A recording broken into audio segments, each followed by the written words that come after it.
In the late 1960s, the Florida's aviation industry envisioned a project so massive it would reshape global air travel. The ambitious plan was unveiled to construct a massive new airport in the heart of the Everglades, just 36 miles west of downtown Miami. This proposed airport was envisioned as a marvel of modern engineering, covering an area 5 times the size of New York's JFK Airport and featuring 6 sprawling runways.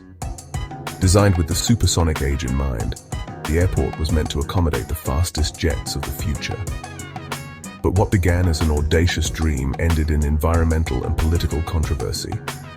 And left behind is a single massive runway to nowhere in the heart of the Everglades. At its core, the Miami Everglades Jetport was conceived as the airport of the 21st century. Planners envisioned a sprawling facility with 6 runways, envisioning each stretching 20,000 feet, making them twice the length of a conventional runway. This was to accommodate supersonic jets like the Concorde and the envisioned Boeing 2707, which required longer distances for takeoff and landing. The jetport's capacity would rival almost any major airports of its time, handling passenger traffic on a scale unimaginable in the 1960s. The airport would also be a major freight hub, boosting South Florida's economy by providing a direct link to international markets. The jetport wasn't just an airport. It was planned as the center of a vast transportation network. High-speed monorails, railways, and new highways would connect the airport to Miami, Fort Lauderdale, and the surrounding areas. The facility would have included state-of-the-art terminals with futuristic designs, automated baggage systems, and advanced radar technology.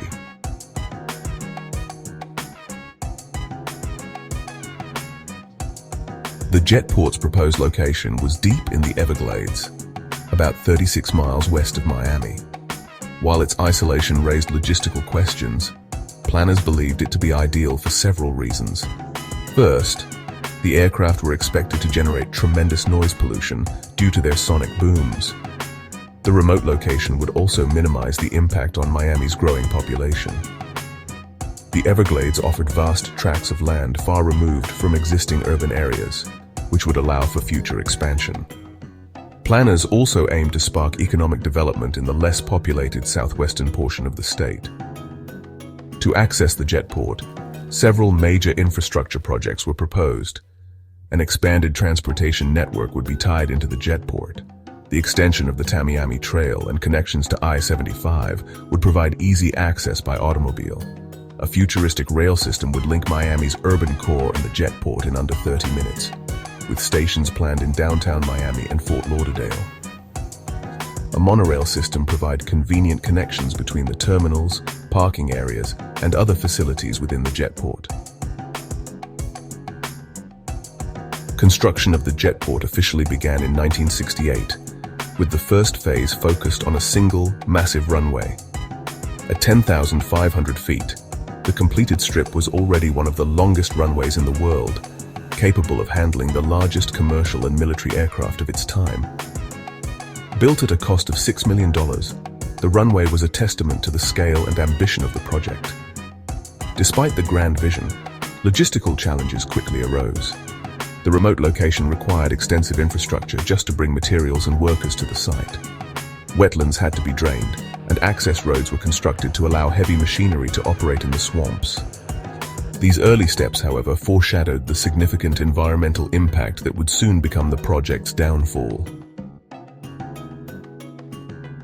As construction progressed, scientists and environmentalists sounded the alarm.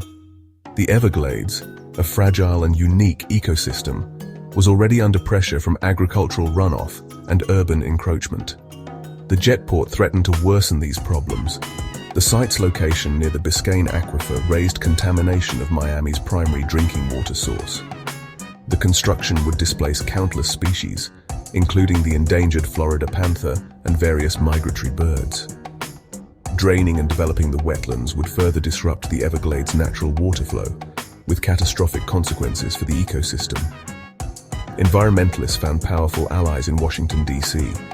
Secretary of the Interior Walter Hickel and President Richard Nixon's administration ultimately stepped in, halting construction and declaring the Everglades a national treasure. By 1970, the Everglades Jetport was officially abandoned. The grand plan was officially dead. Today, the Miami Everglades Jetport is a ghost of its ambitious beginnings. The lone runway remains intact, serving only as a flights training site and occasional location for car commercials. Surrounded by untamed wetlands, it stands as a stark reminder of a plan derailed by ecological concerns. The jetport's failure reshaped how Florida approached infrastructure and environmental policy. It galvanized public support for preserving the Everglades and led to stricter regulations on development in sensitive areas. Lessons for the future.